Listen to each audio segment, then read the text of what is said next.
Want to see what email is connected to your Facebook account? In today's videos, I'll show you the exact steps in just a minute. First, open the Facebook app on your phone or facebook.com on your computer and make sure you're logged in. Now, if you're using a desktop, click on your profile picture in the top right corner. If you're on mobile, tap the three lines at the bottom right of your screen. This opens your main menu. From here, scroll down and then tap on Settings. This will take you to all your account controls.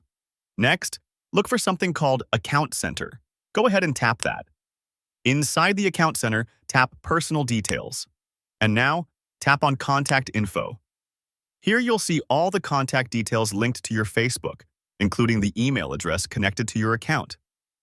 If you have more than one email, all of them will show up here and you can edit or remove them anytime. And that's it. You've successfully checked which email is linked to your Facebook account. If this video helped you out, make sure to like the video, subscribe, and turn on the bell icon so you never miss more quick Facebook tips.